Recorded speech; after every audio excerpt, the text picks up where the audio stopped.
someone you can count on to comfort you. Always there, like a green, green valley, you can come home to.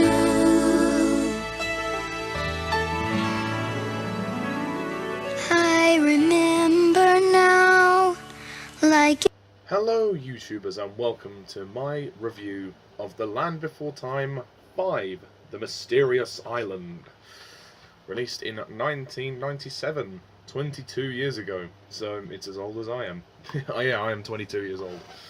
So, The Land Before Time. I'm continuing my string of Land Before Time reviews with the 5th movie, The Mysterious Island. Now this was actually one that I did see when I was younger, although I hadn't quite remembered it too much. So basically, the plot of The Mysterious Island is that there are these swarm of leaf gobblers, as they call them, that swarm into the Great Valley and basically eat everything. So the herd have to evacuate and find somewhere new to live and eat and drink. But they're struggling to survive. They're across the desert and they're having no luck. And then the kids take it upon themselves to go ahead and try and find somewhere. And then they end up finding this mysterious island where they reunite with their old friend Chomper, who is slightly more grown up now, who lives with his sharp-teethed mother and father, and then he tries to hide them away so that they won't get eaten. And then the friendships are tested between Sarah and Chomper, and then causing more tension with Littlefoot. And then the gang have to fend off against another Sharptooth that is roaming around on the island, and they have to try and get back home to the other side of the island to find their parents. And that's essentially the story of this one. The Mysterious Island. You know, I have to say, this has got to be my favourite sequel so far. Out of the sequels that I've watched, this is, for me, the best. It's great. I was surprised how much I really enjoyed this one. It gets back to kind of what I liked about the first one. Not quite on the same level, but at least to more so than the previous films did. It's a story about survival. It's simple. They are struggling to survive, and they're trying to do their best to stay alive, and that's what I like. There's tension in the story. There's stakes to this situation. The film does have some light relief, and sometimes that tone can conflict a little bit and take over. So that's kind of the only thing I would say about this film. And also the character of Elsie, who just turns up at the end and gets them across to the other side, it's a little bit convenient, really. It's a bit of a plot convenience. She was there as a plot convenience, but, you know, she's a nice character. But, I mean, other than those little gripes, this is a really good, really strong film. And I really like this film. I mean, we don't see as much of the adults this time, which is fine. You know, they're in it. They're in it. And then, you know, they have their little squabbles as they usually do. But we focus solely on the 5 main characters, which is good. And Chomper. It's very nice to see Chomper back, and to hear him speak this time as well as interesting. It's a little bit jarring at first to hear that little voice come out of him, but he's quite cute, and he's a nice character, and he's genuinely, he wants to help them. And there's a bit of tension because they're not sure whether he wants to, you know, he's bringing them for his parents to eat them, or whether he's just trying to help them. But of course he's trying to help them because they helped him in the second film, The Great Valley Adventure, because they hatched him and they essentially raised him before they brought him to his parents. And it takes a while, but eventually he does win around the parents, and they do end up helping the gang at the end of the film when they confront the other Sharptooth who's on the island. And I like that this film is more simple. It goes back to basics. We don't have any silly villains at this time. I think that was the downfall of the previous film. But I like the fact that we've basically just got the Sharptooth as the villain, the one that's on the island. I mean, granted, it doesn't really appear until late in the day, but it's still very good, and it's nice to kind of go back to that tone and that style of the first one. This film isn't as emotionally hard-hitting as the first one, but it still has its heart in the right place. And there are some genuinely touching moments, like when the five of them, they sing this song "Always There," which is a really lovely tune. I think the songs here are actually the best songs we've had so far. The Big Water song is quite a nice tune. That's one that gets me that's one that gets me singing along. And the other one, Chompa's song, "Friends for Dinner," that's an interesting one as well. So I think they've chosen a nice mix of songs, and there are several moments in the score as well that actually have the tune of the song from the first movie. The "If we hold on together," it has the da, da, da, da, da, da. We kind of see them at their lowest low, really, in this one. They're kids, and they're brave to do this and go out and try and find find things for everybody, but find the new place to live. But I mean, you feel sorry for them. You really do. I mean, you feel their struggle, their desperation. They are tired. They are hungry, and they just want an easy life. I mean, really, that's the main thing. They just want an easy life. But it's nice to see Chomper again. And granted, I think Chomper was introduced maybe a little bit too late into the movie. Like, it's not till, like, I think the last 20 minutes, the last 25 minutes, when he comes in. The first half of the movie, he's not there. There's a great sequence where they're on a log, and they're trying to evade a swimming shark tooth, as they call it, which is just a shark. They're trying to get back to the other side of the island, but they end up coming back to the same place. But this film is also very funny as well. It's very charming. There's a great scene at the beginning where they're trying to get a tree star, or well, a leaf, but they call it a tree star from the top. Petrie is particularly funny in this film. He has some of the best lines.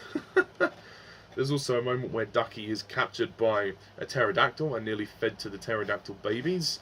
So there's a lot of intense sequences in this film. There's a lot of peril, so to speak, but it works, and I like that. It goes back to the idea in the first one that the world is a scary place, and sometimes we have to face things that are dangerous, and it just shows how these creatures had to survive. I mean, especially as they're kids as well.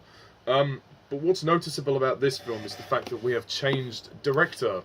This film is directed by Charles Grosvenor, and I think his direction is very good. I think he keeps the film tight, he keeps it moving, and he has just the right amount of heart without it being silly. He just has the right amount of humour to balance out the drama, and he has enough stakes in there, and he honours the spirit that we got in the first one. This is as close to the first one as I think the sequels got. In terms of tone and just, I mean, the first one was a little darker and a little more real, but this is still, I mean, it's still pretty intense for what it is, and I think it's an easy watch as well. It's not like it's emotionally draining like the Littlefoot's mother's death in the first one, but it's still got its emotional scenes, like when all the kids are saying how they miss their families and all of that. It's nice. It's very sweet. But the cast, obviously, we have John Ingle returning as the narrator and Sarah's dad. I'm getting kind of sick of the opening narrations. They're all getting a bit repetitive now. They just keep introducing the dinosaurs. It's like, it'd be safe to assume by this point that a lot of people would have seen the first 4 movies by this point, so they would probably know. They'll probably know how these movies are going to open, but it's not a major problem. Brandon Lacroix as Littlefoot, he's good. I mean, notice Littlefoot does sound a lot different when you hear him in this time. I think a lot of them do.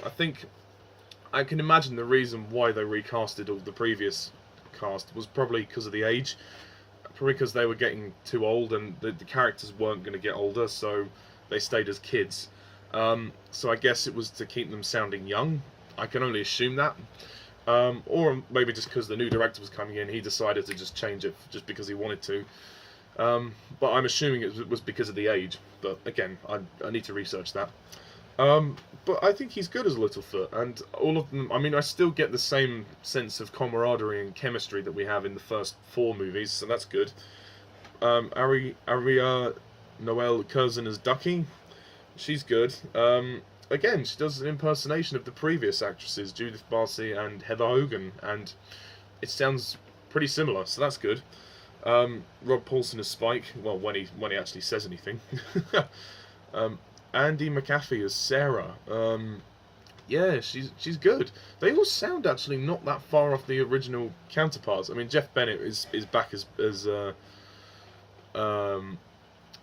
Petrie, and he's again, he gets some of the funniest lines in this film. Kenneth Mars returns as the grandpa, and he's always good. I mean, Kenneth Mars is a great actor, but his voice still remains strong for this part. And of course, Miriam Flynn replaces the previous actress who passed away. I can't remember her name. I'm sorry about that. But she's good. I mean, the grandma doesn't have many lines in the film, but when she does, it sounds nice. Tress MacNellie returns as Ducky's mother, and also Petrie's mother. Callan Young voices Chomper, and he does sound very young. He does sound very young at all. But Chomper's delightful in this film. I like his spirit. I like the fact that he's actually quite a nice kid. You know, despite the fact that his parents are, well, ravenous creatures, and who will eat anything, well, ravenous predators, I should say. He's actually quite a sweet kid, and he does really appreciate seeing his friends again, because he's kind of lonely on the island. He doesn't have anyone to play with, and he liked seeing Littlefoot and all the gang again, which is good. And finally, Christina Pickles as Elsie. Again, I don't get the point of Elsie. She just turns up at the end just to take them to the other side of the island. Like, if you were gonna have a... Why didn't you introduce her earlier? Like, why didn't you have her fight the swimming Sharptooth earlier? That would have been cool. They could have met her during that log sequence. They could have met Elsie. And then, so when she turned up at the end, it wouldn't have felt so random or abrupt. Like, oh, who's this random character we're just introducing that will just conveniently take them away? The ending, I'd say, is a little convenient. How she just turns up and she just takes them away back to their family. So, but yeah, I can let it go. It's not too bad. But and the animation is great as usual. I love it. I think it looks fantastic. There's a lot more attention to colour this time. There's lots of perilous sequences in this film. And it's an hour and 10 minutes like the other films, so it moves along perfectly fine. I think it's a great watch, and for me, at the moment, it is the best sequel in the Land Before Time series. So, well done. So, that's my review of The Mysterious Island. I am going to close off by scoring this one a 9 out of 10. Someone you can count on to comfort you. Always there, like a green, green valley, you can come home to. Yes, yeah, I enjoyed this one very much. 9 out of 10, The Mysterious Island. So, we're getting further in, folks. Next time on Land Before Time review, we will be talking about The Secret of Saurus Rock. Woo! Which is the 6th movie. But before I do that, I am going to return to the Doctor Who reviews and review a couple of the stories that I've yet to review, because I have been absent from Doctor Who reviews for a few weeks. But yeah, it's just I'm trying to balance everything I review, so I will probably review a couple of Doctor Who stories to make up for the long delay, and then resume Land Before Time, because Land Before Time, you know, I'm not in a rush to do that. But speaking of which, I now have the last 3 movies, yay! Because I showed you in the first review, I have the box set of the first 11 films. But I have number 12, The Great Day of the Flyers. I bought that recently online, and it arrived the other day. The Wisdom of Friend, which is the 13th movie, and the final movie, Journey of the Brave. And yeah, I think that's the last movie. I don't think there's any more, but unless they plan to make them. But that's it, folks. That's my review of The Mysterious Island, and stay tuned for my review of The Secret of Saurus Rock. Review of Doctor Who The Mutants is the next video on my list, so I'll be getting onto that. And also I will be answering some requests that have been long overdue. So yeah, But anyway, thank you all for watching, and as always, I'm Mr. Tarnus11. See ya.